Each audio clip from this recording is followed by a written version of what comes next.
సాధారణంగా శివాలయంలో చేసే ప్రదక్షిణ పద్ధతి ఇతర దేవాలయాల కంటే భిన్నంగా ఉంటుంది.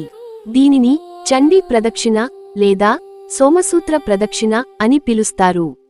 దీని గురించి పూర్తి వివరాలు ఇప్పుడు చూద్దాం. ఎన్ని ప్రదక్షిణాలు చేయాలి? శాస్త్రం ప్రకారం ఏ దేవుడికి ఎన్ని ప్రదక్షిణాలు చేయాలనే దానికి ఒక నియమం ఉంది. శివుడికి 3 లేదా 9 ప్రదక్షిణాలు చేయాలని ధర్మశాస్త్రాలు చెబుతున్నాయి. ప్రదక్షిణ చేసే విధానం చండీ ప్రదక్షిణ. శివాలయంలో అభిషేక తీర్థం బయటకు వెళ్లే కాలువను సోమసూత్రం దాటకూడదు.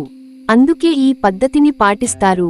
ముందుగా ధ్వజస్తంభం వద్ద నమస్కరించి లోపలికి వెళ్లి నందిని, ఆపై శివుడిని దర్శించుకోవాలి.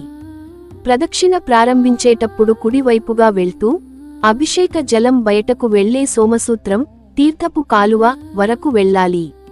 అక్కడ ఆగి దానికి నమస్కరించి దాన్ని దాటకుండా మళ్లీ వెనక్కి అప్రదక్షిణంగా నంది వరకు తిరిగి రావాలి. నంది వద్ద నుండి మళ్లీ ఎడమవైపుగా సోమసూత్రం రెండో వైపు వరకు వెళ్ళాలి.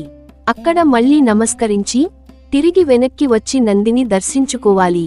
ఇలా ఒకసారి పూర్తి చేస్తే అది ఒక ప్రదక్షిణతో సమానం. ఇలా 3 సార్లు చేయాలి.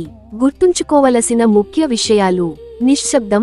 ప్రదక్షిణ చేసేటప్పుడు అనవసరమైన మాటలు మాట్లాడకుండా ఓం నమః శివాయ అనే మంత్రాన్ని మనసులో జపించాలి. వేగం. అతి వేగంగా కాకుండా అతి నెమ్మదిగా కాకుండా మధ్యస్థంగా ప్రదక్షిణ చేయాలి. దృష్టి. చూపులు అటు ఇటు తిప్పకుండా భగవంతుని ధ్యానంలో ఉండాలి.